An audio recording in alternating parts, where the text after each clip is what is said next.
There's been a growing sense of unease surrounding Rangers lately, and anyone who follows the club closely can feel the tension tightening with every passing day.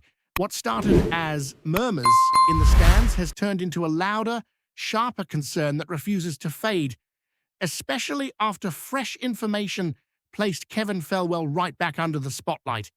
Supporters who were already questioning the direction of the club now feel even more unsettled, wondering how decisions are being made and who is truly guiding the long-term plan at Ibrox. It's the kind of atmosphere that doesn't appear out of nowhere. It builds slowly, fed by weeks of frustration, missed expectations, and choices that have left fans scratching their heads. What many hoped would be a season of real structure and progress has instead become one defined by uncertainty behind the scenes. When Felwell insisted earlier in the year that the squad had taken a major step forward, plenty of fans simply couldn't see it. From the outside, the performances didn't match the upbeat picture being painted inside the boardroom. The investment made during the summer was meant to provide stability, energy, and a sense of direction, but the return on the pitch looked far from convincing. Supporters turned up in numbers, as always, expecting clear identity and improvement, only to be met with displays that felt disjointed and lacking the sharpness that a supposed overhaul should bring. It's no surprise that the comments from the sporting director felt out of step with what many believed they were witnessing. The gap between boardroom optimism and fan experience grew wider each week, feeding a frustration that had already been simmering beneath the surface. What truly intensified the situation, though, was the structural changes carried out behind the curtain, especially the moment it became public knowledge that Felwell had placed his own son, Robbie, into the role of head of recruitment.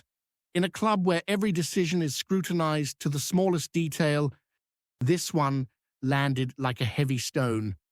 The reaction from the supporters was immediate and sharp, with many questioning why such a crucial position was handed out in a way that felt careless and out of touch with the expectations of a support known for demanding absolute professionalism.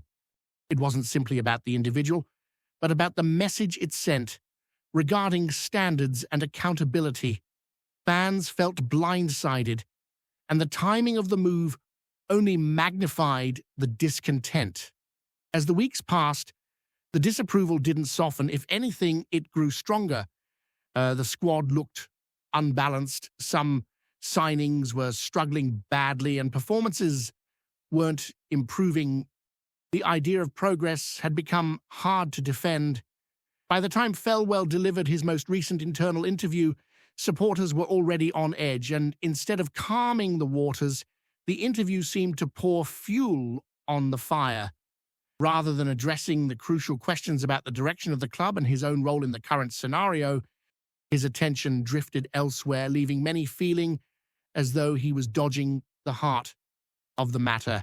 The tension that had been building for months suddenly felt far more intense. Among the support, a shared feeling began to emerge that this wasn't just one decision going wrong, but a pattern, a sequence of choices that didn't reflect the standards expected at a club the size of Rangers. There was anger about the summer window, frustration about recruitment, and growing disbelief over the lack of accountability in the aftermath. The concern wasn't just about results, but about the overall judgment behind key decisions. Fans wanted honesty, leadership, and a clear structure.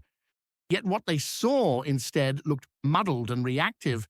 Even the few signings who were showing promise weren't enough to counterbalance the sense that the wider strategy had faltered badly. On the pitch, the inconsistency made everything worse. New arrivals who were expected to push the team to another level struggled to make any significant impact. Some looked off the pace, others lacked confidence, and several simply hadn't adapted to the demands of playing for a club where every touch of the ball is analysed. For Rangers supporters who have seen enough rebuilds over the years to recognise when one is drifting off course, the eye test told them everything they needed to know. The squad didn't look cohesive, the balance wasn't right, and the progress they were promised seemed nowhere to be found. All of this placed Felwell in an increasingly tight position, with the scrutiny growing louder by the match.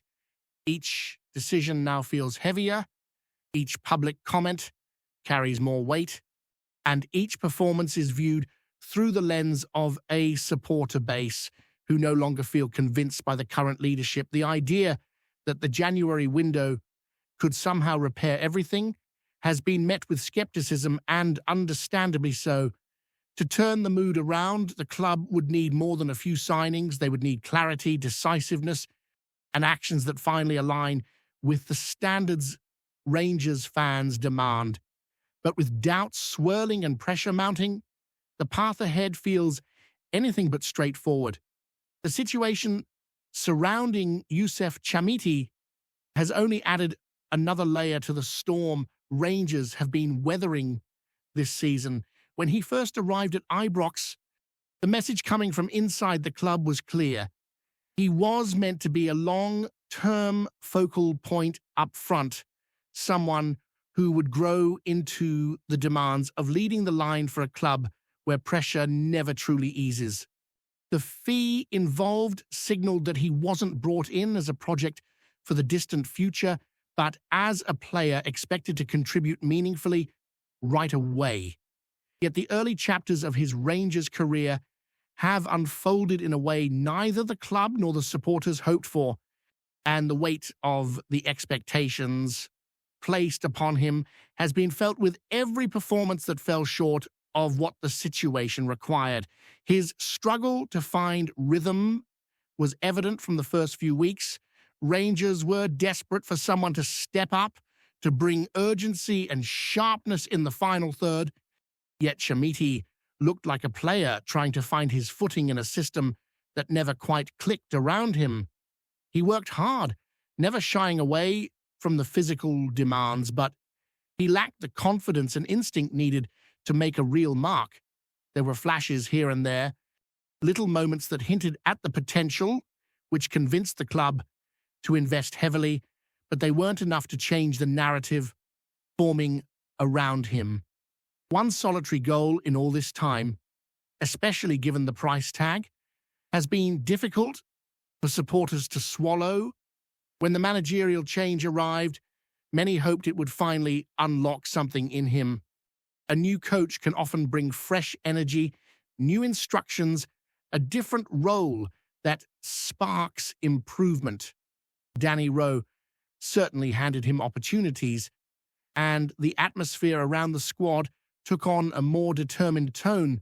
But even with more minutes on the pitch, Chamiti still struggled to produce the kind of performances that could ease the pressure.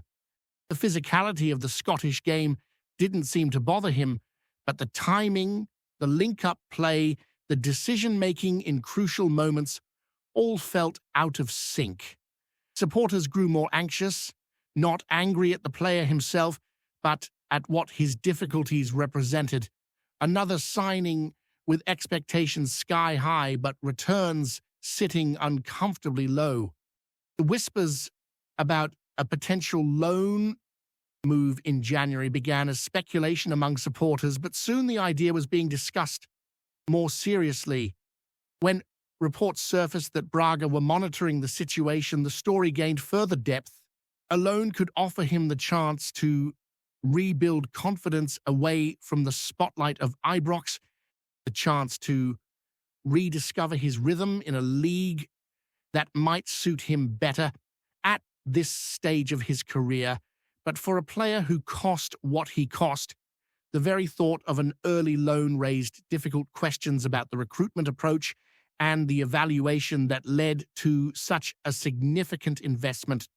No matter how the club tries to frame it, a move like that carries a heavy acknowledgement that the situation hasn't gone to plan. The timing makes it even more intriguing, especially with Rangers set to face Braga in European competition. Supporters are well aware that European nights often reveal sides of players that domestic fixtures don't. Chamiti could step onto the pitch against the very club tracking him and suddenly show the instinct, aggression, and confidence that everyone has been waiting to see. It has happened before with other players, turning a difficult spell into a potential breakthrough moment. But it could also paint the club into a corner. If he plays well, his value rises, and the interest from Portugal increases. If he struggles again, the concerns about his adaptation deepen. Either way, Rangers find themselves in a delicate position where every choice carries repercussions. Inside Ibrox, the feeling must be one of protectiveness mixed with urgency. The club cannot afford to mishandle another high-profile signing, not in a season already filled with questions about judgment and direction. If they send him out on loan, they must be certain the move serves the long-term project rather than simply shifting the problem elsewhere. If they keep him, then they must provide him with the environment and support needed to genuinely turn the corner. Supporters understand patience, but patience is always thinner when the club is struggling, and every missed chance or miscontrolled touch feels amplified. That amplifying effect has extended to almost every decision made this season. With the scrutiny on Felwell already so intense, Chamiti's situation has become intertwined with the larger narrative of recruitment missteps and the sense that too many gambles have failed to pay off.